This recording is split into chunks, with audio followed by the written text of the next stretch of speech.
ചാവക്കാട് കോടതിക്ക് ആധുനിക സൗകര്യങ്ങളോടെ 5 നിലകളിൽ പുതിയ കെട്ടിട സമുച്ചയം ഒരുങ്ങുന്നു. ബ്രിട്ടീഷുകാരുടെ കാലത്ത് നിർമ്മിച്ച പഴയ കെട്ടിടങ്ങൾ ഉൾപ്പെടെ തുച്ഛമായ അടിസ്ഥാന സൗകര്യങ്ങളിലാണ് ഇപ്പോൾ കോടതി പ്രവർത്തിക്കുന്നത്. ഈ സാഹചര്യത്തിലാണ് NK അക്ബർ MLAയുടെ നേതൃത്വത്തിൽ പുതിയ കെട്ടിടത്തിനായുള്ള ശ്രമങ്ങൾ ആരംഭിച്ചത്. തടസ്സങ്ങളെല്ലാം അതിജീവിച്ച് 38 കോടി രൂപ ചെലവിലാണ് 5 നിലകളോടുകൂടിയ പുതിയ കോടതി കെട്ടിട സമുച്ചയം യാഥാർത്ഥ്യമാകുന്നത്. 5 നിലകളിലായി 50,084 ചതുരശ്ര അടിയിലാണ് കെട്ടിടം നിർമ്മിക്കുക.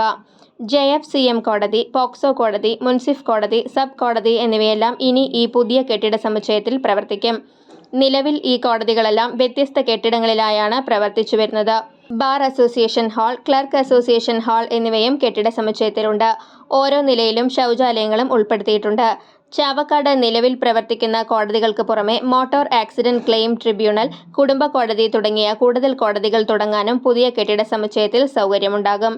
ചാവക്കാട് നിലവിൽ പ്രവർത്തിക്കുന്ന കോടതികൾക്ക് പുറമെ മോട്ടോർ ആക്സിഡന്റ് ക്ലെയിം ട്രിബ്യൂണൽ, കുടുംബ കോടതി തുടങ്ങിയ കോടതികൾക്കും പ്രവർത്തിക്കാൻ കെട്ടിട സമുച്ചയത്തിൽ സൗകര്യമുണ്ടാകും.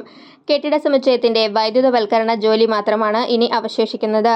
ഇതിനായി നിർമ്മാണ ചുമതലയുള്ള പൊതുമരാമത്ത് സ്പെഷ്യൽ ബിൽഡിംഗ് വിഭാഗം 8 ലക്ഷം രൂപ വൈദ്യുതി ബോർഡിൽ അടച്ചിട്ടുണ്ട്. വൈദ്യുതിവൽക്കരണ ജോലികൾ കഴിയുന്ന മുറയ്ക്ക് കെട്ടിടത്തിന്റെ ഉദ്ഘാടനത്തിനുള്ള അനുമതി ഹൈക്കോടതി ചീഫ് ജസ്റ്റിസിൽ നിന്ന് ലഭിക്കുമെന്നാണ് കരുതുന്നത്.